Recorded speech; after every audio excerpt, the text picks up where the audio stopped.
And hello everyone, I'm Lazar and I'll be there as a tech support during the tutorial. I want to introduce you to our tutor Maxim Legg. He's a CTO and founder and he will hold the Unleash the Crypto Data Landscape in New Tense tutorial. Enjoy.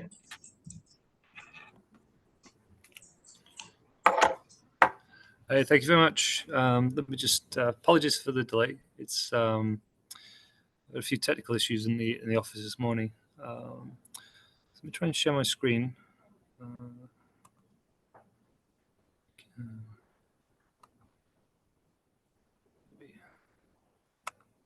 me share this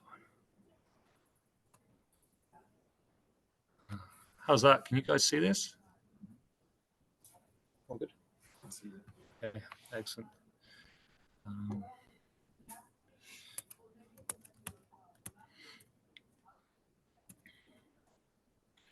Cool. Have we got access to the chat here as well?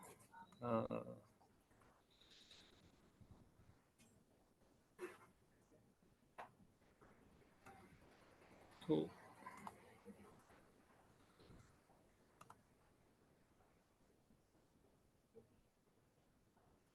Excellent. Okay, so if you want to ask any questions, the chat's open. So let me just one second.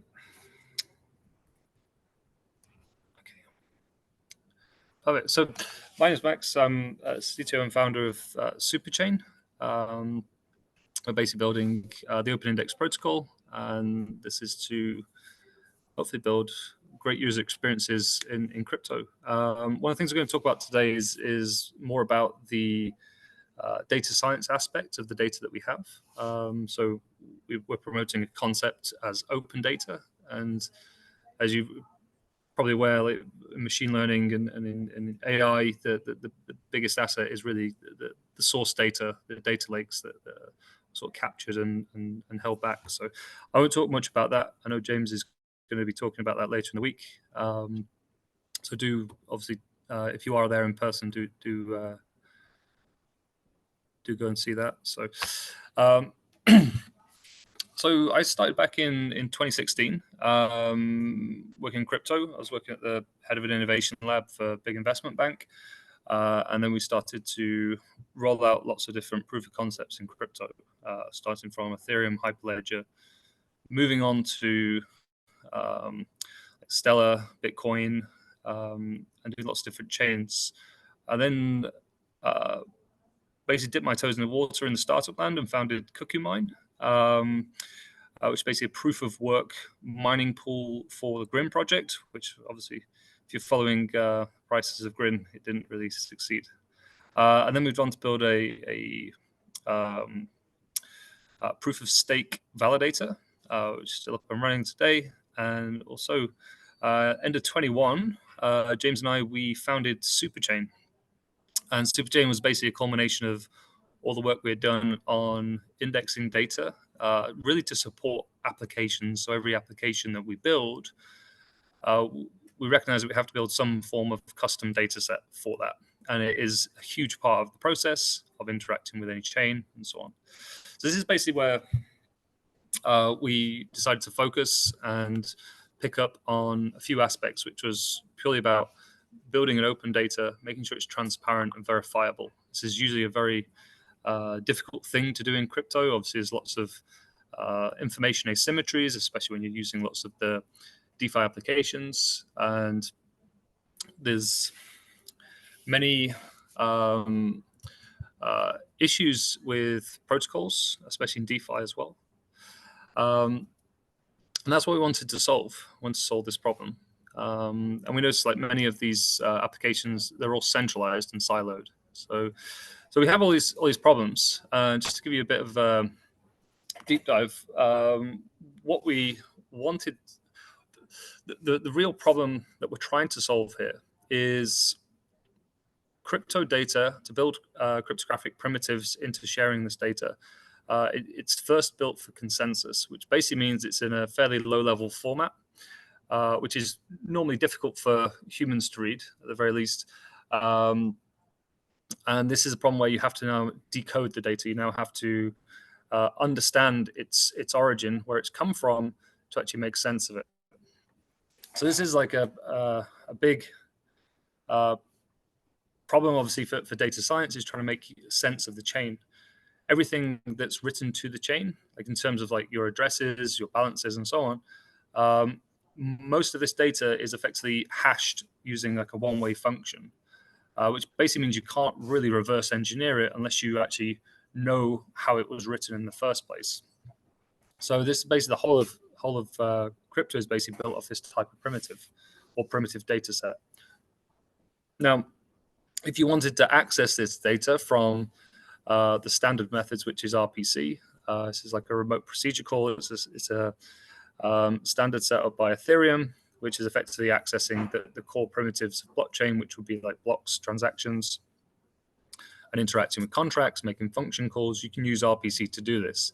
Now, that's all well and good for small use cases, but as soon as you want to scale for multiple users, that tends to fall short and causes many problems. So what happens is we effectively have a set of gatekeepers who, well, we call them gatekeepers, but these are service providers that are usually centralized. They're offering an API access. They'll offer you, let's say, a number of queries per second or per minute. So they will rate limit you or keep you under some form of fair use. So if you wanted to build like a comprehensive picture, let's say for data science, you're going to have to make a lot of requests, and RPC isn't the way to do it.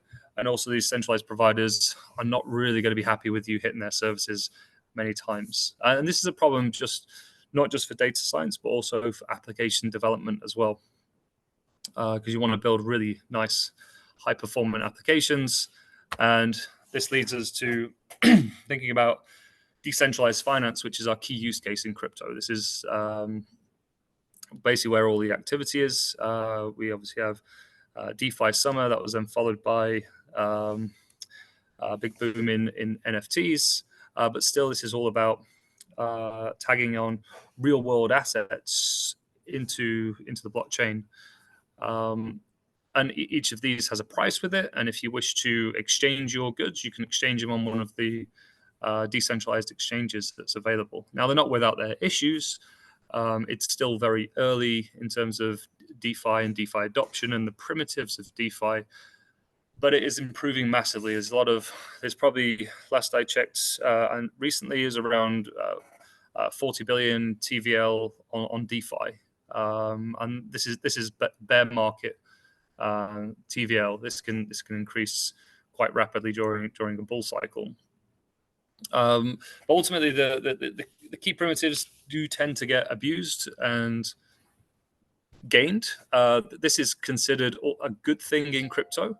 It basically tests in a very permissionless way the quality of financial primitives.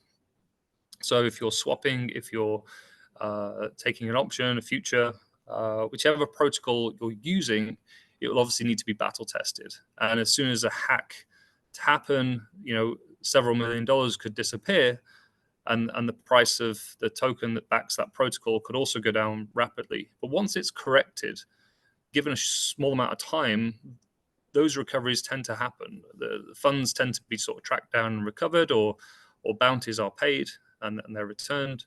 And obviously the protocol as well has now had its updates and is a bit more secure. So it actually does improve things quite massively for the industry, and really helps sort of battle test things for when you start adding more and more TVL.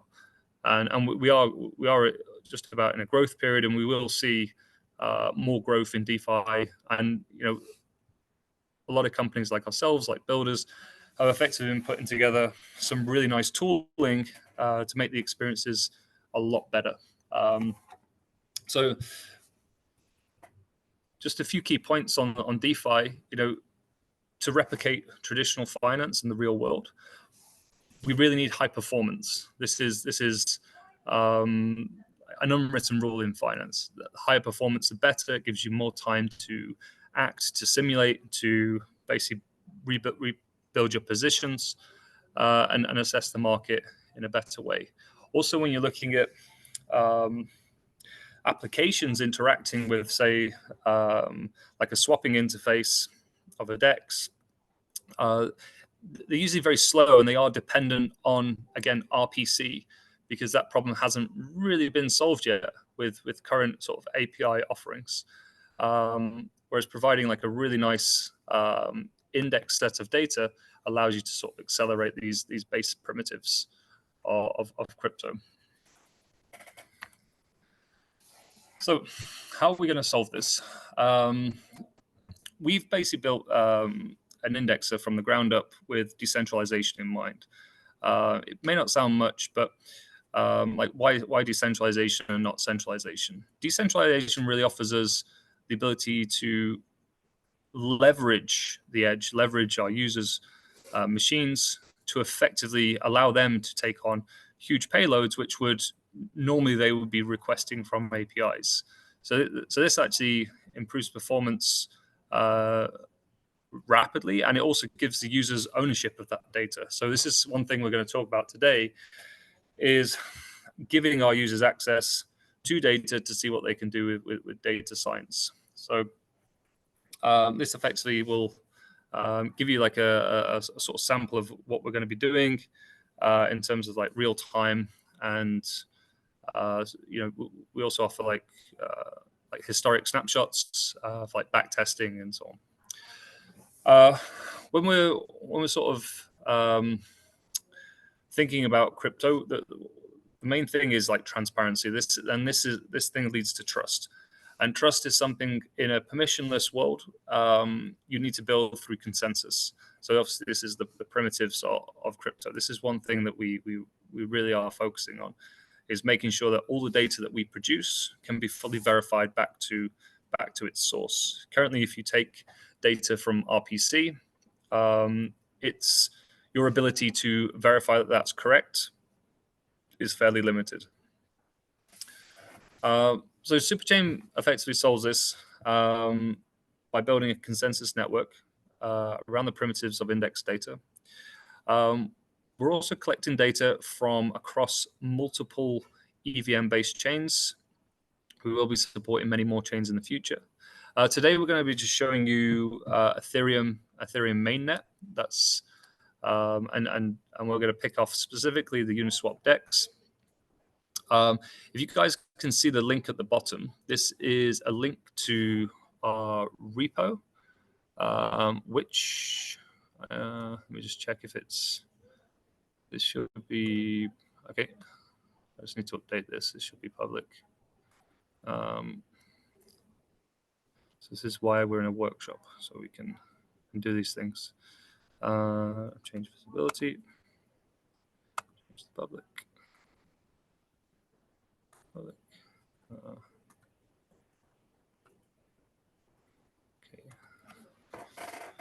Just going to authenticate with the mobile. Okay, so one of the interesting things that we'll come across today is we're effectively going to be using Python, like basic data science tooling to basically access, let's say, snapshots of data, historical data. One of the things that Superchain does, it can also apply the same types of filters on real-time data in a streaming context, which is one of the key primitives that we've introduced. Currently, like data can be delayed by whether it's 5 seconds, 10 seconds, or even minutes. And some services have delays of up to an hour to get the most recent data. Mainly because this is more of a conservative way of dealing with data, with dealing with the tip of the chain that could potentially change. And then we have like lots of other faster sort of faster chains that have a block times of, like for instance, Polygon has a block time of 4 seconds, has regular reorgs of around 10 or 20 blocks deep. So imagine you've committed your transactions, you've maybe done some transfers.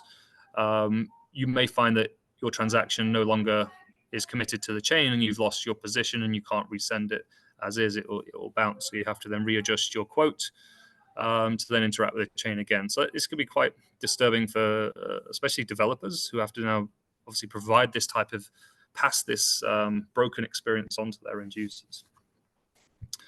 So just quickly at the bottom, this repository should be open now. It should be public. So you can just clone that and you can start going through the workshop.ipymb. The README file is like a quick setup for Python. So if you guys want to get yourselves ready to basically play with this data, you can start doing that now. By the time I finish this introduction, you should be ready to go. Is anyone not able to run this code? Can you just ask in the chat if you need any help?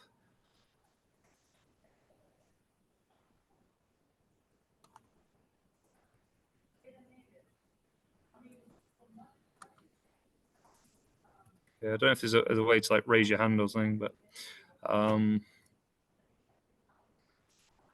I can't see any messages in the chat if no one's there. So I've got a QA. Oh, okay. Yep. Thanks, Jared. I've just seen this. Answer, yes. Cool. So the QA is open. So do ask questions if you have problems. Just give us a shout there. So let's head back to the talk. So let's kick off this workshop. So with Superchain, we index data across all EVM chains. This includes like Ethereum, Polygon, Optimism, Arbitrum, Avalanche, BNB chain. We'll be supporting many more in the future. We do have Bitcoin as well. But today we're just going to focus and give you guys a preview of data. This is data from Ethereum mainnet. The data is purely from Uniswap, Uniswap v3, not v2. Just to confirm, this is the link. Yes, that is correct. Can you access that link?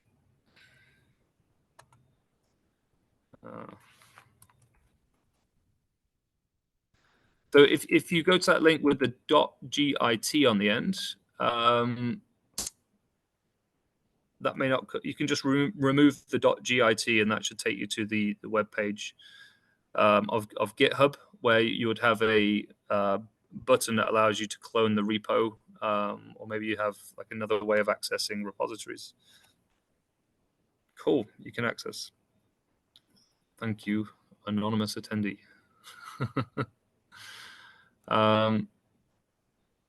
Amazing. Okay, so let's continue. Okay, where's my screen? Okay, so we basically have the Uniswap v3. So we've basically filtered the data just more to sort of clean this up, to give you guys like a head start, because a lot of the work in data science is sort of cleaning and preparing the data. And obviously, I mean, don't mean to make you guys suck on eggs, but you know, a huge part of the work in doing any sort of data exploration, data science, is clean data.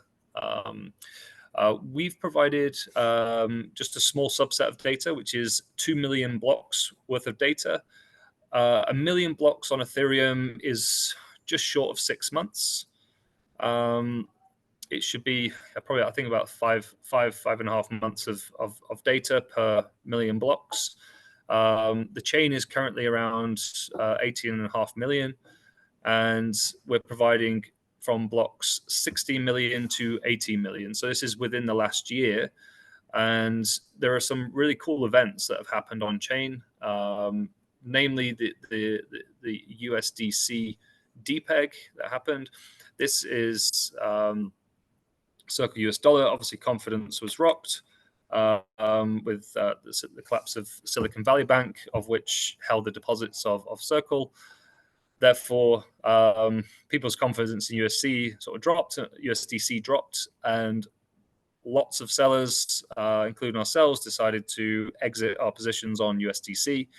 crashing the price massively, especially on Uniswap v3, v2, and Curve, plus many other copycats of those protocols. It's a very interesting event, especially working in DeFi. And we can talk about how that's corrected, how we actually understand, like, from the chain, how that actually depegged, and think like in order to sort of correct that problem, a lot of protocols use what's called an oracle to basically establish an independent price from the chain, so that you have something to basically arbitrate on. So just to introduce you to this challenge, what we want to do, so we're effectively opening up this data set for you guys to basically grab. The link again is at the bottom of the screen. You can just clone that link, or use the if you go to the GitHub, you can get the SSH as well if you have trouble with that. But if you have any problems, do ask the questions. There's a README file in that repository, and then there is a workshop.ipymb. There are a couple of other ipymb files. These are Jupyter Notebook files. One for technical analysis, another one for I forget which one it's called, Joe. What's the detail in the notebook you published? About arbitrage. Arbitrage. Okay, cool. Yeah, it's looking at arbitrage opportunities between dexes with different fee structures, obviously all within the confines of Uniswap. Okay, so what I want you guys to do is to effectively, here's the challenge, is to basically take our data. We'll help you understand the data. I'm going to talk a little bit more about Uniswap. So if you don't know anything about Uniswap, stay tuned. If not, you could probably put me on mute if you wish. I'm sure some people will appreciate. We would like you to basically build some insights through another Jupyter notebook or add to an existing notebook, and to do a pull request against this repository. And what we're going to do is announce the winner on Thursday with a prize. We'll effectively assess this. Yeah, on Thursday is the talk James will be doing. We can announce the winners then. But yeah, we're really looking forward to these submissions. And we're obviously here to help. We have an hour and a half, or roughly just over an hour and 20 minutes. So what we're probably going to do is just walk through Uniswap, maybe a little bit of theory, just give you guys some reference points. And then we can just go through the notebooks that we have as more of a data exploration exercise. Maybe analyze a few data points, so we can walk through some of those. Any questions at all on this? Excellent, cool. So next I'm going to talk about Uniswap v3. And this is effectively a list of attributes that I couldn't really find a better way to explain the data that we have. But we have two different data sets. One data set is prices, and the other data set is liquidity.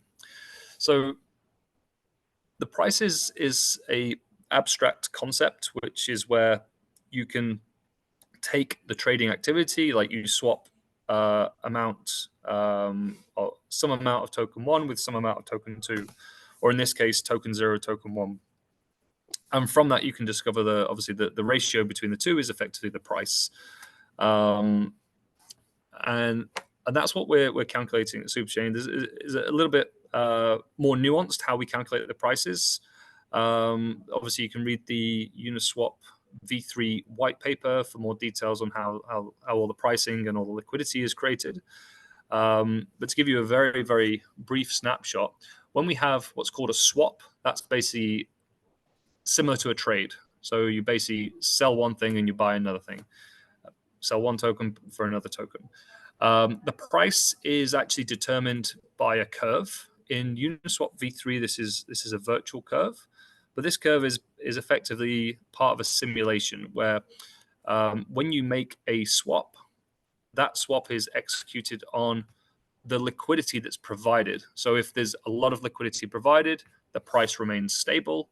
If there's no liquidity provided or little liquidity provided, the price will move quicker. These concepts, we can go into some detail if you guys have questions. Cool, excellent. I'm glad you've just seen your message, and excellent. So I'll keep explaining. So a few concepts. One is tokens. So what is a token? So we have two types of crypto on Ethereum. One is obviously ETH, which is the Ethereum's native currency. This ETH is used to pay for gas. Now, ETH, you can use transaction to transfer from one address to another address. But then with tokens are effectively like another form of currency on chain, but it's done via a smart contract. So by using a smart contract, we create the let's say a US dollar token or a Bitcoin token on Ethereum, and effectively you wrap the concept around user addresses and their balances and transfers between each user. So all that data is held within the confines of the token itself. So they effectively act as independent smart contracts on chain. A few attributes that you'll see in the data, especially on both the prices and the liquidity data sets that are in the notebook. You'll find the name, symbol, decimal, and the address for what's called token 0 and token 1. So obviously, when we have a new trading pair, we call this a pool, and obviously a pool has 2 tokens in UniV2, in UniV3. On dexes like Curve, you can have multiple tokens, and then there's obviously a balancing algorithm around how that price is discovered there. The next thing is you want to basically swap one token for another token. So obviously we make that swap on the pool. The pool has effectively a set of it holds the liquidity, so you can basically transfer some amount of token 0 for some amount of token 1, and you can specify the sort of range of price that you're willing to accept. Let's say on an open market where the price might be fluctuating a lot, you can set limits as to what's the maximum slippage that you would like. And obviously, if you've used DeFi before or made a swap, you will have like the tolerance for slippage option, and you can say like what you would and would not want to accept. And that price is effectively determined on this curve. Now, this is interesting because if your transaction happens after someone else's, you may get a worse price. And this concept is effectively called sequencing. And obviously, sequencing is done by block producers. Block producers can then be bribed with what's called miner extracted value. And that effectively allows someone to pay a bribe to the block producer to effectively reorder those transactions in their favor, so they can like take arbitrage positions more profitably. So there's some really interesting stuff happening there. It's probably the biggest source of alpha in crypto. So if you are interested in doing any market taking, these are certainly techniques that you'll need to learn. And obviously, you know, the sort of artifacts of all this behavior, you can see it on chain. You can see a lot of interesting stuff, interesting activities. We've done a blog post on some data exploration that you can look at, and obviously in the repository where we have some notebooks, there are some examples for arbitrage in there, as Joe mentioned. So, okay, the last thing I want to mention is liquidity. So, obviously, we assume that when you're swapping, let's say some ETH for USDC, you will effectively have the ETH, and you need USDC in return. So somebody else has to provide that USDC. So that's called a liquidity provider. So the liquidity provider would effectively add liquidity to the pool And that event is called a mint. So you're effectively minting. You're creating effectively like a token in return, or in the case of Uni v3, it's a position in that pool, and that's a position within a certain range within a certain price range. So there is a concept called a constant function market maker. Okay, so yes, that is yes. Cool. Excellent. Thank you, Mr. Anonymous attendee. I'm suspicious that's James. Okay, so yeah, on the other side, when you take your liquidity out, it's a burn event. And when you do these mints and burns with Uniswap v3, it's let's assume it's complicated, but it's fairly straightforward in some ways. You have effectively a curve where the price is discovered, and behind that curve, and depending on how much that curve can move, like the velocity that it can move along that curve, depends on how much liquidity is provided within that price range. So as a liquidity provider, I can say I only want to be exposed to prices that change within this range. And that's quite nice, because then that allows you to add in some extra features like limit orders. So you can actually, instead of where the price is on the curve here, you can actually put your liquidity all the way to one side. You could just supply USDC, just supply one asset. So when the price does move and hits your price point, that would flip to Ethereum, to ETH.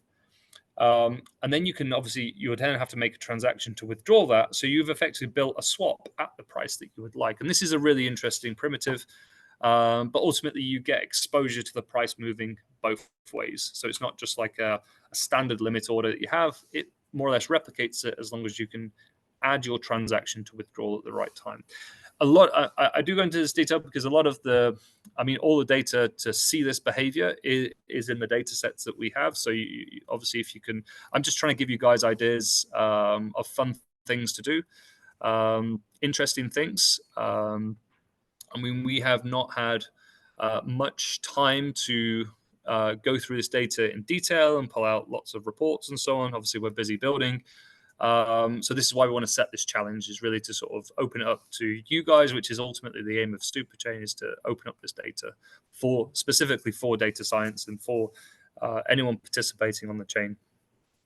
Okay, so let's go into. So I just dropped a diagram from the Uniswap docs, which I thought was interesting, which is just exactly what I've just explained.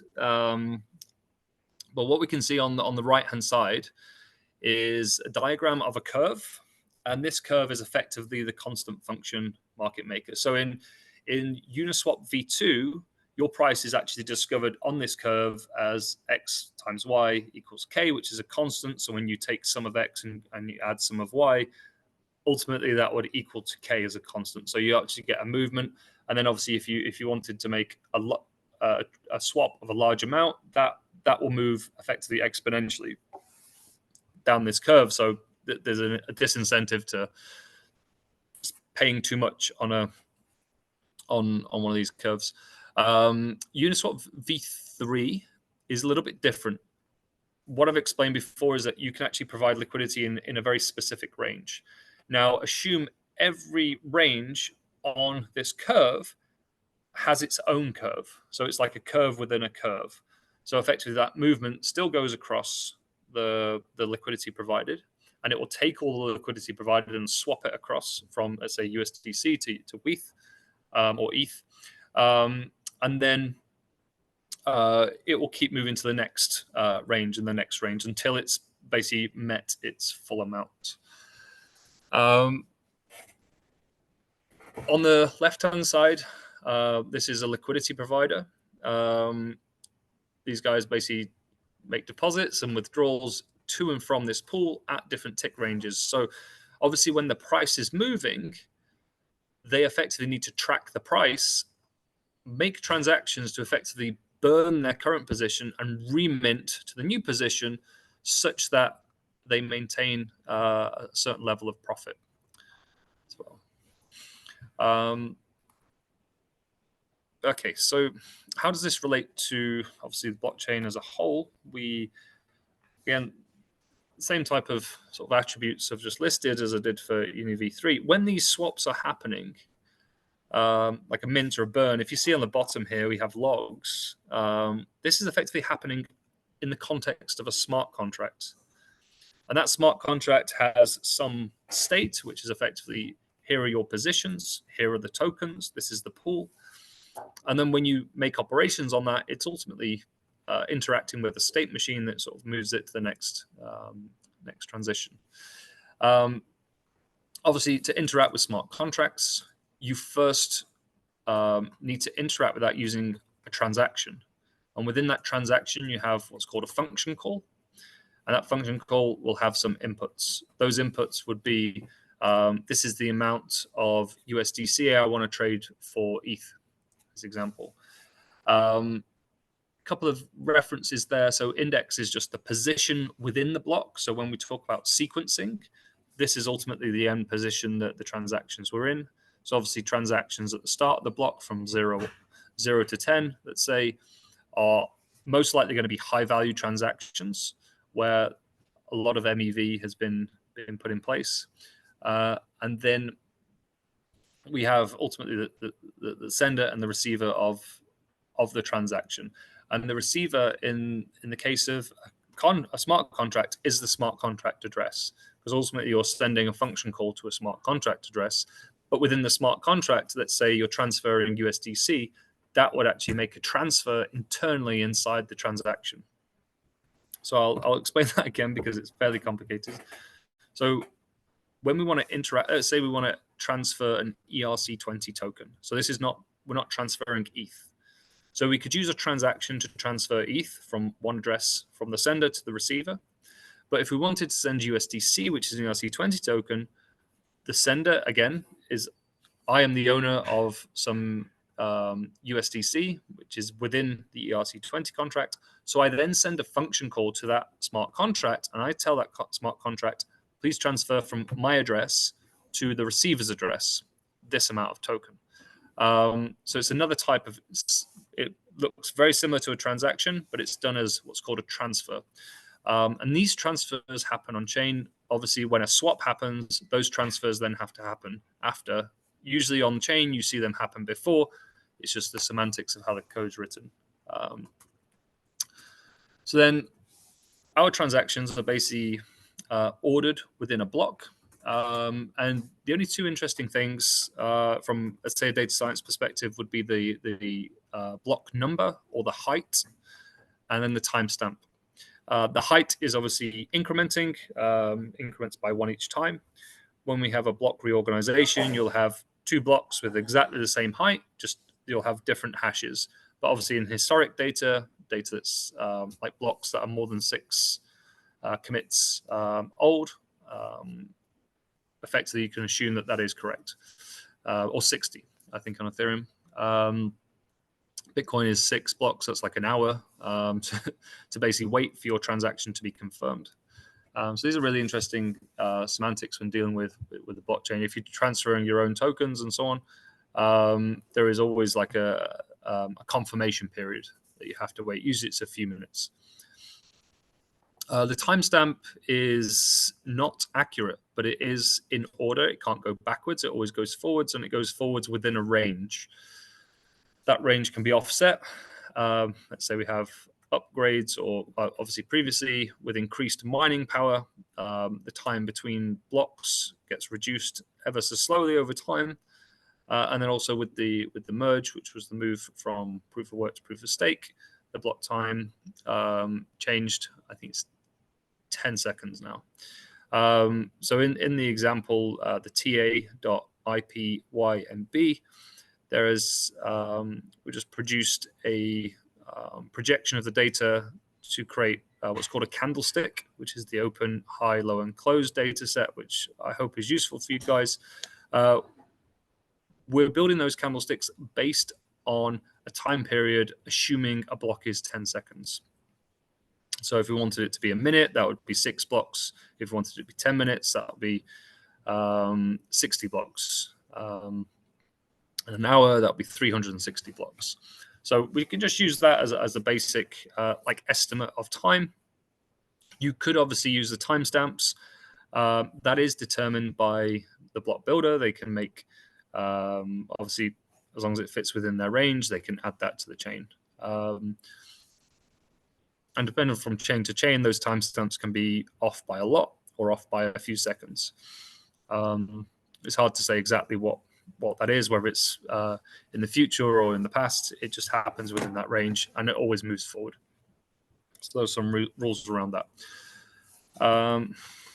Okay, so also we've put some examples in this repo for Python only with a notebook. That should get you guys up and running, fairly straightforward. Obviously, you can use R as well, Erlang.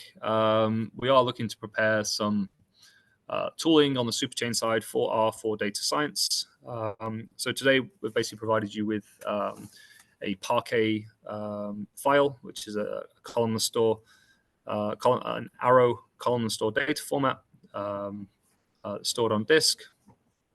It has some nice indexes, so it's actually one of the nice things is that you don't need to load all the data into memory. You can just stream that data into memory. In some of the examples in the notebooks, there is, let's say, some uses of like the lazy frame as opposed to the data frame. So let's see some of that. How are you guys doing? Is everything okay? Have you got the data? I assume it's been enough time to download the data. There's 1 hour remaining. Are there any questions? Is there anything that anybody would like me to go through to cover? I can go into more detail about Uniswap v3. Has anyone got any specific questions? Any ideas on what indicators they would like to find or any insights? Just let me know on the chat.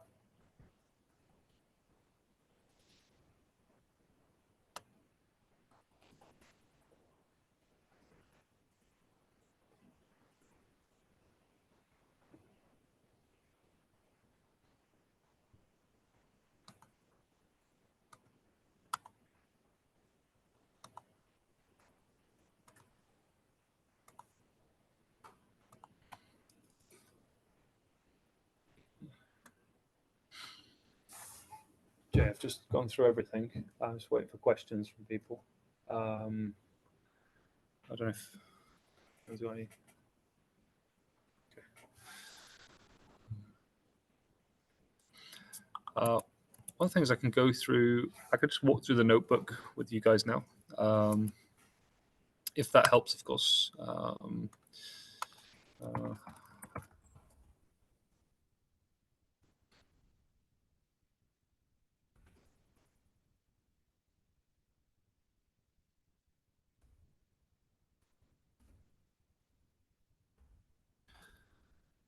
Are you going to be pushing the arbitrage? Yes, but my notepad's breaking. Notepad's broken. Okay. Maybe I can help you. What I'll do first, go through what I've got, and I'll come and help.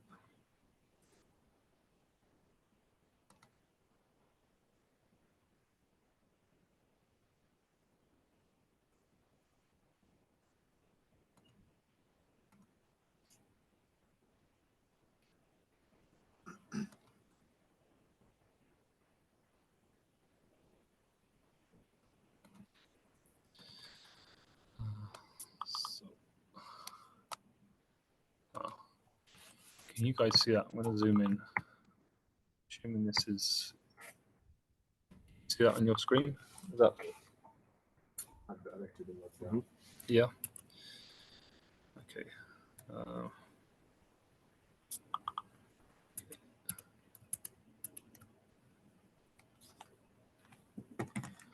Okay. All right. So let's go through. Let's go through some of the data. Cool. It's just a Parquet viewer in VS Code. Thank you, James, for showing me that yesterday. Really useful. Okay, so on the left-hand side, we have the block number, followed by the block hash. So we just explain what those concepts are on the block, and then we move on to the transaction. So obviously a transaction has the hash. You can use this hash to actually verify the raw data behind the scenes. This is something we do at Superchain, and we build consensus around this concept. And then we have the transaction index. Like we said before, this is the index in which it's inserted within the block. So this starts from 0. We have this concept of log. So when we talk about smart contracts, the log is something a programmer of the smart contract effectively can leave behind, and it's called an event. So a log and an event are used synonymously, but they also have an index, like the order in which they're executed. This is an independent index to the transaction index, although you can independently get these two different values. But to actually say that we have this price, so if we go over here to the price column, you can say for this log index with this transaction or this transaction hash on this block, we can go to RPC and get exactly the same result as you've just got from here. Obviously timestamp, this is timestamp of the block. But yeah. Oh, it's got delivery. So virtual 0, virtual 1, these are concepts from Uniswap v3. They're there to effectively, let's say, pretend to look like a constant function market maker, but it's ultimately produced from both the price and the liquidity in Uniswap v3. And then they're really, and from these values, you can recompute the liquidity or the price, given any one of those is missing. So there's some interesting maths there. All the maths behind this are in the Uniswap v3 white paper. It's a fairly dry read, but it's if you can understand this data, then it might make a lot of sense. Obviously, we have the sender, the receiver. This sender and this receiver, those values can come from either the transaction or from the smart contract. So in this case, we're interacting with a smart contract. So obviously the receiver is within the smart contract. And the sender can also be from the transaction, but also from the smart contract, depending on how we use smart contracts. You can ask one smart contract to make a request on another smart contract. So we have these types of concepts. We don't have the data sets for transfers available to you guys, but we have the concept of an approval, which is effectively allowing a smart contract to move your tokens for you, which is very scary, which is the source of some hacks, some exploits. There's a lot where smart contract effectively ask users to approve their total balance of that token. So that contract at any point can always transfer those tokens if they wanted to. And that's not done there maliciously. It's just done there because smart contracts are difficult. Amount 0 and amount 1. These are effectively represented as binary format. So the interesting thing with Ethereum is it doesn't deal with floating point numbers. This is decimals. So we have to basically make this up. We have on here the concept of decimal on the right-hand side. A lot of them have 18 decimal places. That's the maximum amount of decimals on Ethereum that Ethereum supports. This one, for instance, is 6. This would be USDC. Oh, yeah, it says USDC coin on the side there. One of the other concepts I've not mentioned about Ethereum or Ether or ETH and tokens is that you can basically take Ethereum, you can send it to a contract, and you can, in return and mint an ERC20 token as effectively a wrapper of the native token. And you think, why would you do that?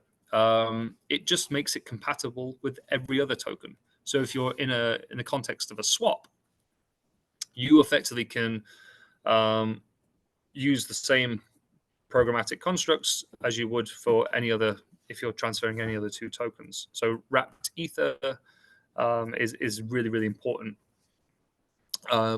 Bit of history on Uniswap. Uniswap version 1 it was called Ether Delta. That was effectively, you could trade any token with ETH, but you couldn't trade tokens amongst each other. You always had to trade them with ETH. Now, that was somewhat annoying because the price of ETH fluctuates massively, or used to fluctuate quite a lot more rapidly than it does today. And that wasn't really good for doing swaps between, say two stable coins like USDT and USDC. So then we got the Uniswap v2, which effectively then wrapped the Ethereum and allowed any token to be traded with any token directly. So there's no like intermediate using ETH. And this really improved things a lot. And because of that, Uniswap v2 has effectively been copied and pasted, like literally copied and pasted, and then renamed with another website, and they called it Pancake Swap, or they called it Sushi Swap, or Quick Swap, and so on, or Trader Joe's. These are all Uniswap v2 forks. So the data we're showing you today is purely from one site, which is Uniswap, and Uniswap v3 specifically. So that's something you'll see on the history of the chain as well. Like all this activity is there, it is on chain. You can go back to the beginning of Uniswap version 1 and see all these interesting things. Okay, so anything else on this data that's interesting? Okay, so you have what's called a tick spacing and a fee. These are interesting points. This is something that Joe's been doing on arbitrage, which if I help him fix his notebook, he can push that soon. The idea is that when you divide this curve, every point on that curve is one tick, and each tick is a space of 200, like 200 basis points, for instance. But it's arbitrary. I think there's a relationship. It's 1 to a thousandth of a basis point. I can't remember the exact calculation. But each tick, from every tick, you can recalculate the price at which that tick exists with some level of accuracy. It's not 100% accurate because there's a continuous number between obviously two ticks, and your price can fall within that, within obviously the smart contract. But if you're going to say like I'm providing liquidity within this range, it's at those discrete points. Then you have the fee, which is for this tick spacing, i.e. the amount of space between the tick that you can provide liquidity. This is the fee that we'll charge, and this is this 10,000 is in basis points. This is roughly 1%. You have different types of pools, and they're determined by the Uniswap v3 factory. At the moment, I think there are 3 or 4 different tick spaces. There's a 1%, there's a 0.5%, and a 0.3%.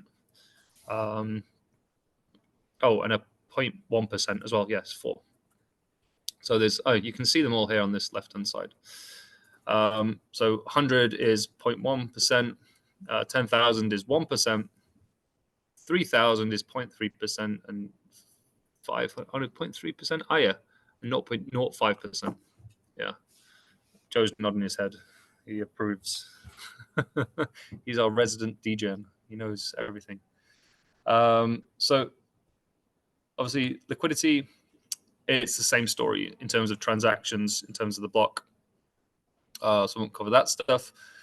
We have 2 events. I do apologize, I've not done anything with these events in the code base, or I've not actually done anything with the liquidity in the examples. But 0 means a mint and 1 means a burn. Where there's no recipient, it effectively means the sender is the recipient of this. So if you're effectively burning, you're effectively going to burn to your own address. So the sender of this transaction to effectively burn the position is the beneficiary benefit. So it's been left out there. tick lower, tick upper. So you can see these different ranges, and this is effectively where the liquidity has been provided. The amount, this is in hexadecimal. So this is a binary format. In Ethereum, we don't use, I mentioned before, we don't use floating point numbers. Everything is fixed point. So you don't have a concept of a decimal. So what we do, we obviously carry the decimals separately. And obviously you can add those back in at a later point when it matters. But for this purpose, to build effectively a virtual machine that works across any number of machines, having floating points with inaccuracies is not sensible. Therefore, fix is the way forward. And all of the calculations, all of the maths behind Uniswap v3, it's fairly intense. I admit I do not understand every detail of it. I sort of get what it does. But this is a consequence, is when we're looking at the raw data. I have examples in the notebooks of how to deal with these amounts, but I've purposely not changed them because the accuracy can be lost. If there's some large number there, I'm only dealing with float 64s in the notebooks, which is obviously a limitation of the Parquet files.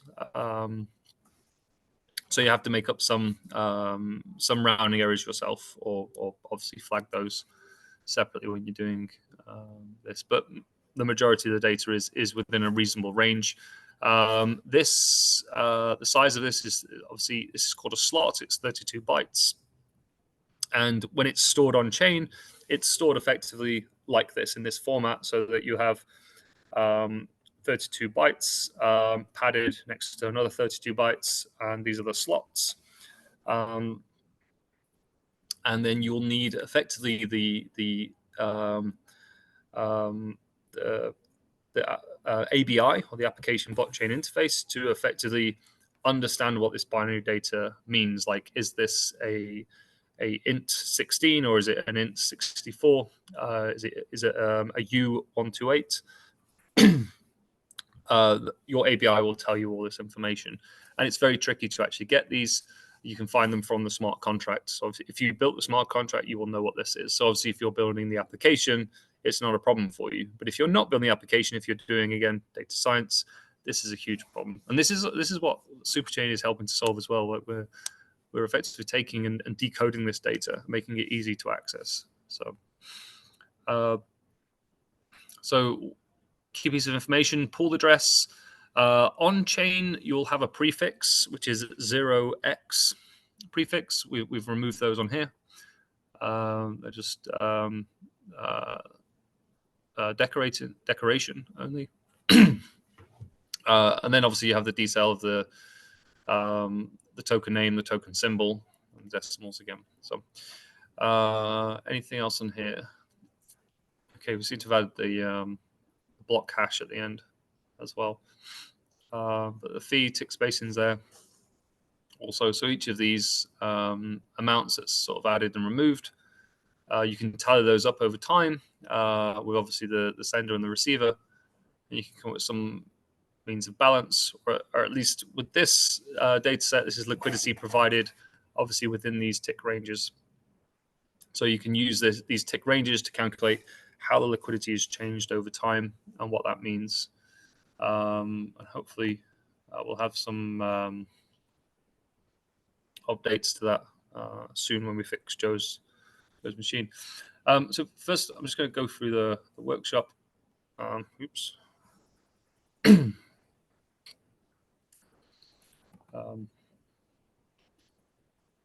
So guys, you can put me on mute if you wish. I'm just going to go through this, which you should have been through on your own already.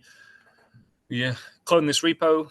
We'll have this data directory. The data directory will contain these two files: liquiditypool.parquet and pricespool.parquet. OHLC Parquet is something we create ourselves. I'll show you that in a minute. We have initially just some dependencies and just a util function to read the arrow files. Obviously, you can can run these. If the file is already there, it will just load it from disk. We're using the lazy frame. We're not using the data frame. This really helps save a lot of memory. These files it's about just 1 to 2 gigabytes of data. If you download them, obviously that's compressed. So uncompressed in memory, it's pretty huge. So obviously if you've got 16 gigs of RAM, it's probably not going to be enough. So we need to basically lazy load these files. That's when it suits. There's a few points here just on the schema. That's on the amount of data points we have in each of these files. So here we've got, is it 13 million swaps have happened for prices, and 628,000 liquidity mints and burns have happened as well. So when we're dealing with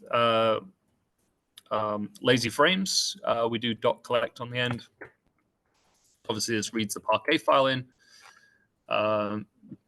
throws it into memory. You can probably see if I can show you my processor struggling. There's some data. There you are. You can see like the huge spike in memory there, and we've still got some memory allocated because of that.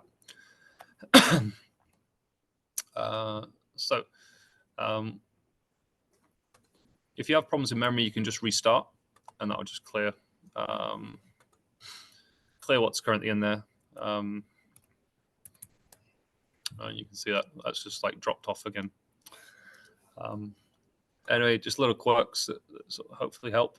So yeah, let's move on to sort of technical analysis. This basically gives you some raw data that you can actually start working with. So for this one, I just wanted to set up some windows, which would be, obviously, I mentioned before, 1 minute, 1 hour, 1 day. And these are the amount of blocks, assuming a 10-second window. This is the address of USDC. So if we wanted to normalize the data around USDC, we would need this address. And then obviously we're using polars here. It is quicker than pandas. It's a bit more difficult to use, but obviously it's very similar to any other type of query language. There are probably about 500 different operators you can use. We're only using a few here just to project the data in the right format. So now we're dealing with assuming the USDC address is either token 0 or token 1. So when you create a pool, the order of token 0, token 1 is based off the sorted the sort of the ERC20 addresses themselves. So it's fairly random, depending on the pair of the pool that's created. So we just do a check on either one or the other. When things are not done there is decide when it is one or the other, then calculate the dollar price. That would be one step we could probably look at doing. But we would want to do that for volume, to determine the volume. But I've created the volume for volume 0, volume 1 as 2 separate items. Here again, the block number, to sort on block number, just need to cast it to an int. The block number is only at around 18.5 million, so it's going to be centuries before it reaches a decent block height to overload that, so that's fine. Then we take amount 0 and the decimals for that token, and then we can actually build a float from this. So this, bear in mind, this loses precision. This can cause some issues. Obviously, running on this data set, it's absolutely fine, but it's just something to be aware of. With the RLP data as well, it's little endian. So it's from the right-hand side in. And yeah, that's pretty much how to deal with the amounts, obviously, that are in hex in the data. One of the things I've done here to basically build the buckets, we've used this dynamic group by, which will effectively take the interval of the either the minute, the hour, or the day. Obviously, if you want a smaller data set, do intervals of 1 day. And then here are the aggregations. The key aggregations are here: open, high, low, and close. And obviously volume, we could reduce that to just one field, which would just be the dollar price volume. But that's there for you guys to play with, and obviously included the data for the different tokens and tick spacing and fee as well. So this is a nice data set. It's pretty large, so we basically just write it out to an arrow file, to a Parquet file, and reload it as a lazy data frame, really to save memory. That's all. So obviously you can just run that. Oh, probably lost. I didn't load my data.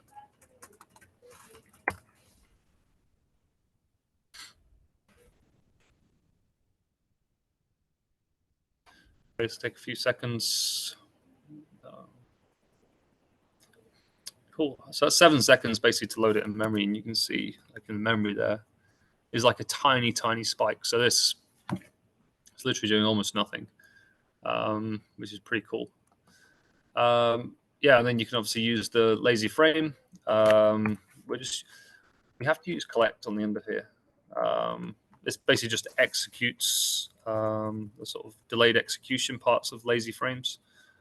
So when you call collect, it will load into memory or start iterating through memory.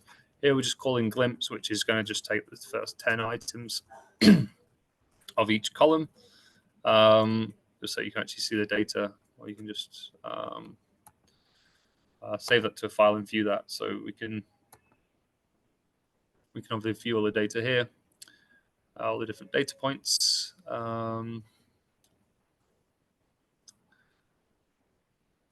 What is that? We did have a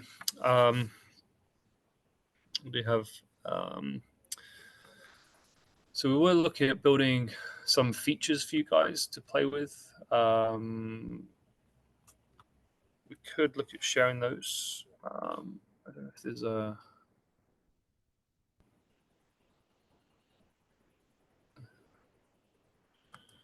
okay. Cool. What do I mean by sort? Okay, cool question. So just ordering the block number. So in my screen back.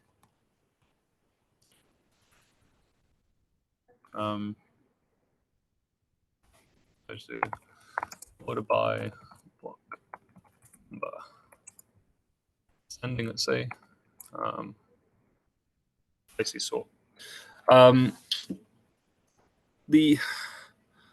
don't think there's any guarantees with the sorted order here.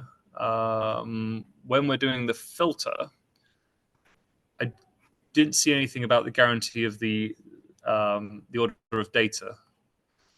So I wanted to make sure it was all in the correct order. This is because when we're picking off the open and the close prices, they're actually at the start and the beginning of that interval. And I think I was getting some funny results because of this. Unless the source data, which I don't think, I've not tested the source data whether it is actually in the correct sorted order. But I was having some issues with this, so I had to sort it. Does that answer the question?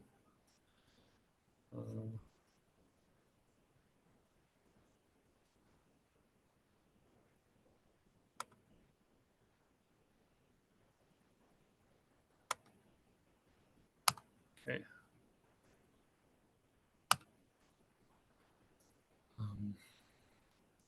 Cool. There's 30 minutes remaining. Are you guys happy with the data? Would you like more data? you like different types of data? What are you thinking?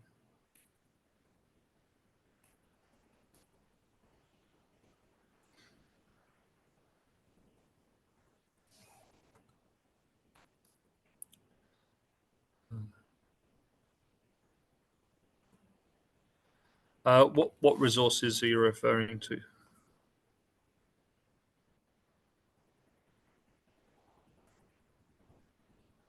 All the resources should be in the repository. Yeah, the data's available. I mean, the notebook, we'll just download that. There's some Parquet files we uploaded prior to this event.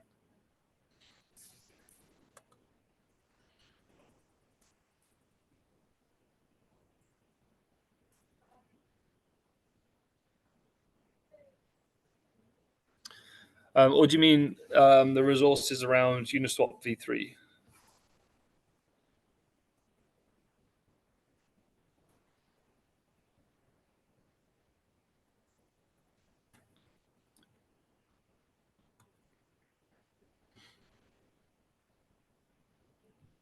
Okay.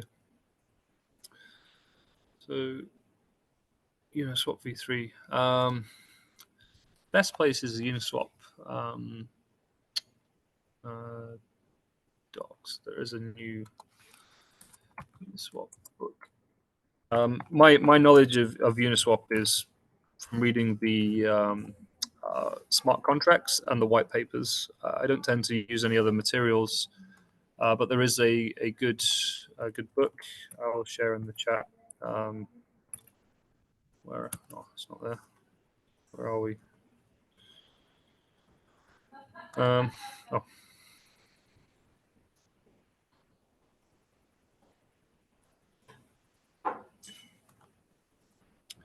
How can I answer? Type answer. You can use this one. Oh, okay. I'll put this into the chat here. The Uniswap v3 book gives you a lot of concepts there. Obviously, this will give you all the links to the website, to the white paper and to the smart contracts itself and so on. Yeah, it's probably aimed more at beginners, but yeah, it does get pretty in depth. It's like a Vitalik talk. It starts off and you nod your head, you know what he's talking about, and then boom, he goes off. He starts talking about interesting stuff. It's hard to follow.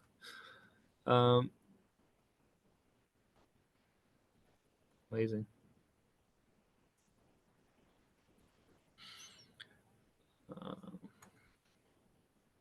Cool. So we have 20 attendees. There is actually, so just on the submission side of things, we'd like if you guys could, when you do your submission, is that you can fill out a small form just so we know who's attended, who's submitted, so we can obviously get in touch with you about rewards. And obviously, if you'd like to hear about Superchain as well, we are quite new to the market. We'll be doing a lot more cool stuff. And if you obviously like our data, there's a lot more data where that comes from.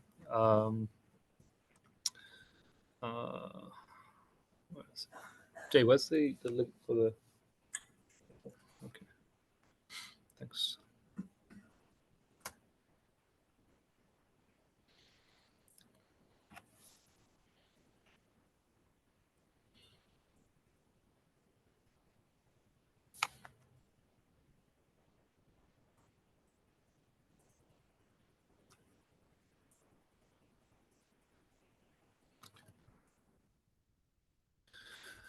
Cool. Yeah, so this is a form. So obviously, if you do a PR, do reference your PR, and or if that links to your GitHub, that's great. Yeah, then we'll obviously announce winners of this challenge on Thursday. Cool. Any more questions?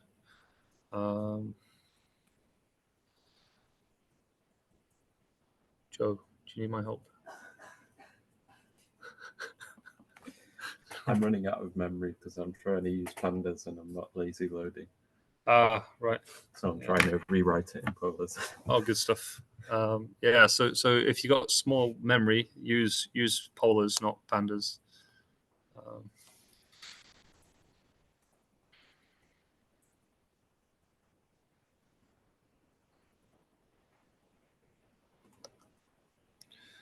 So,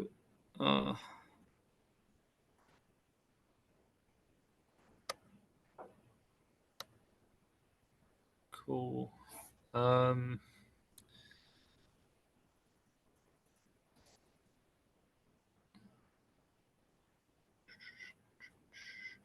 What's the weather like in Serbia at the moment? Is it good?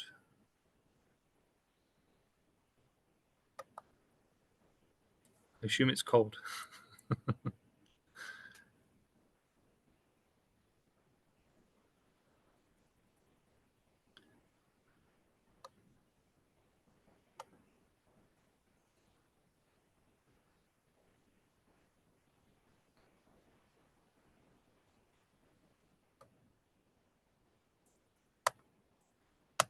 Cool. Any more questions? Let me know. If you want to know anything about what we're doing at Superchain, happy to chat about that. Anything about Uniswap v3 Curve, or any other protocols on chain. Have any of you guys used DeFi before? Probably the best experience you can have is to make a swap on Uniswap. That will really open your eyes to the problems that we have in DeFi. And that is something that we will solve at Superchain as well.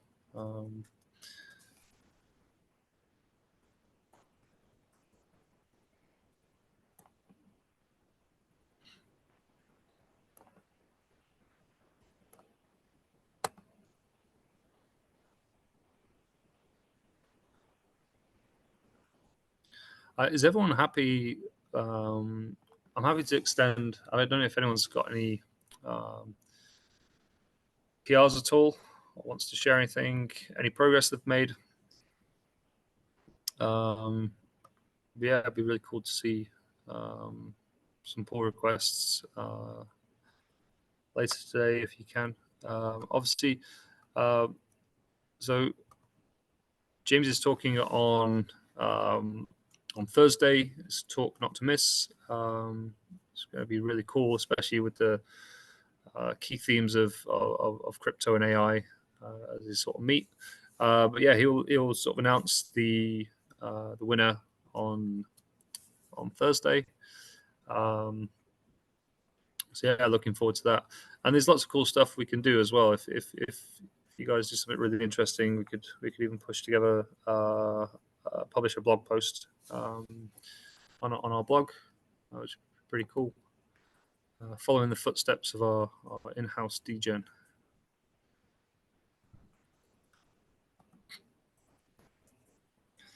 Why do you say that, Maxim? What have I just said? Was that about the weather or?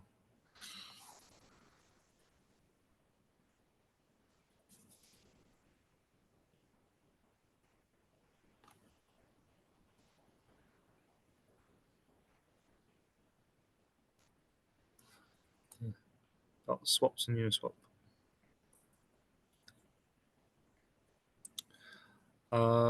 What would you like to know about swaps on Uniswap? I mean, have you tried swapping on the Uniswap interface? I mean, I can probably show quickly what we go through or what we have to go through. Oh, excuse me. Where's my mouse? There's my mouse. So put two screens at the opposite screen. So swap.org. So here is Uniswap. I'll show you the window on the side, which tells you how long things take to load. I'll zoom in a little bit. Let's see. We'll zoom in here a little bit. You want to launch this application. Oh. You can start seeing like how long this page takes to load. 2.5 seconds. So yeah, the key measure is 2 seconds. Obviously, if we're interacting with this, you might want to select a token. So you want to do ether for, say, DAI. So you've got 1 ETH. So now it needs to, yeah. So it takes a little bit of time, say a few hundred milliseconds, because it's we're not in peak time at the moment. This is called a quote. On this thing is still, yeah, it's updating. So this actually makes a call directly to the node, gets the best price directly from the smart contract that it's calling on this screen. Now this data is very different to what you get on pools. So pools is actually look on the download. Where are the pools?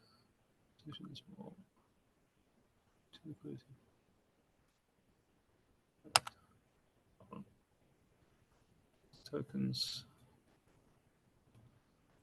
So if you look on token here, so this data you get here, this data is provided via an API centrally hosted by Uniswap. So that data is different to the data I just showed you on the swap screen, and you don't really have any indicators. Here's a nice swap here. So you can potentially trade against DAI. So you wanted to swap, fetching best price. This says 1 ETH is 203552 DAI, and here it's a bit different. Let's change it to USDC. Let's see what happens. So it should be more stable, let's say, than 1 ETH. Do that way. You got 2036, 2035. So it's off by $1 roughly on there. It's potentially, if you swap it, goes down to 28. And this is your gas cost as well. So it's actually going up, the gas. It's quite expensive, but yeah, the data is disconnected, and obviously if this is like peak time as well, it's going to be quite difficult to do. And then obviously you have to deal with like MetaMask and so on. I won't connect to these on here. But yeah, if you wanted to use this, you wanted to use like maybe derivatives, you wanted us to move your tokens from, say, Ethereum onto Arbitrum to use maybe GMX, you have to go through all of these different what are called DApps, or decentralized applications. They're all centrally hosted, apart from the smart contract, which is on chain. All of the data that you're viewing is most of it's been indexed off chain and then provided by a centralized service. I think with Uniswap, with Superchain, we basically provide a decentralized network for all of this data, so that you no longer need to provide all of this data by your own centrally hosted services. You can get this data verified and fully decentralized, available. So you can effectively make decentralized applications again. I think if you were to purely interact with RPC, then you could allow the browser, like the client browser, to interact with RPC. Then yes, you could make it a nice decentralized application, but obviously that then gets overloaded. A lot of time as well, you want to connect this to your local Ethereum node. If you run your own Ethereum node, and that really improves performance of these websites massively. So, but most people run default settings, as you can see here. So yeah, that's what I mean with Uniswap. Any other questions about Uniswap? Or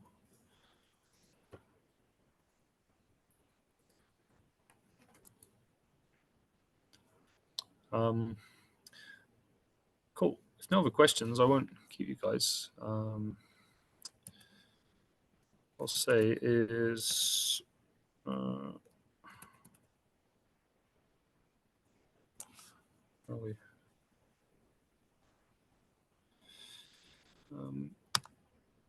Yeah, there's some details. If you want to get in touch, that's my email address. Telegram is pretty cool. If you do get in touch on Telegram, just say why you're contacting, because usually I just like delete spam. But yeah, email's pretty cool. And obviously do follow on Twitter or X. Yeah, and fill in the form, the Google form. We will we'll get in touch with you in regard to submissions, and obviously we'll announce the winner on Thursday. So I hope you guys have enjoyed. A few questions. Not see the form from me to host. Okay.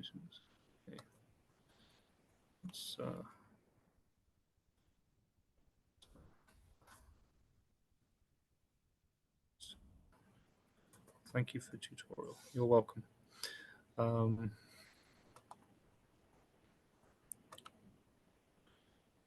Yeah. Yes, I've added it to. I've answered your question with the link. So if you look on answered Q&A, you should see it there. I'm just going to add it back onto the webinar chat, which should be in the bottom right hand of your window. Cool. Yeah, you can. Answer that live.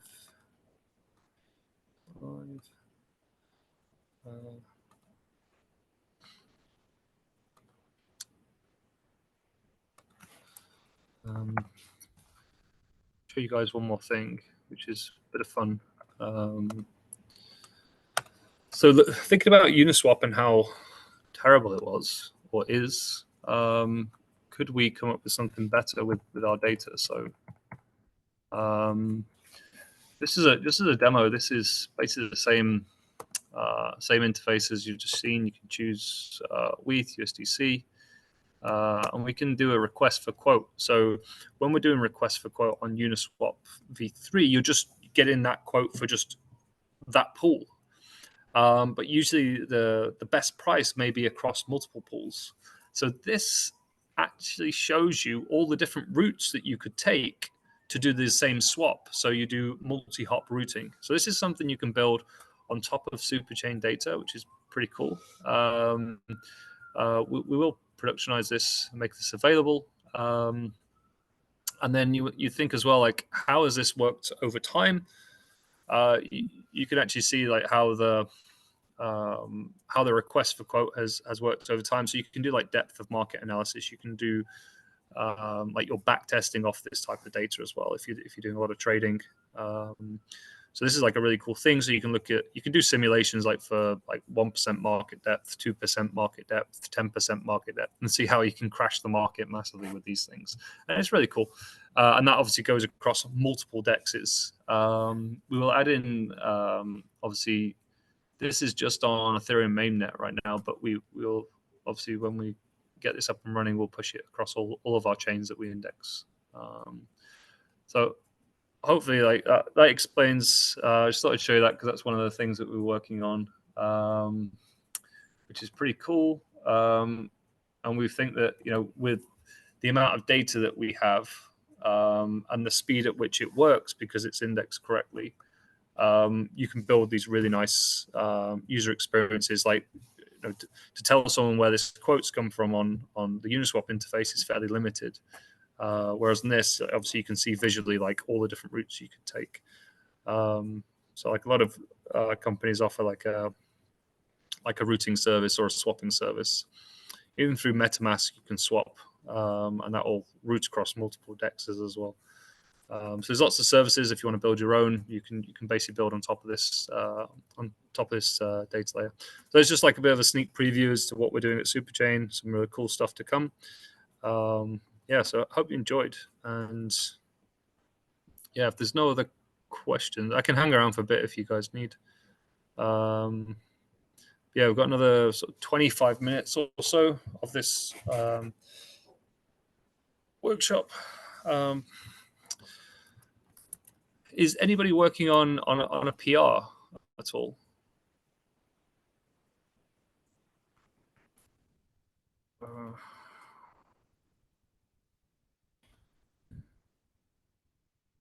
No PRs yet. Don't be coy.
If that is all, thank you, Maxim. It was very interesting. And thank you everyone for watching the tutorial. Goodbye.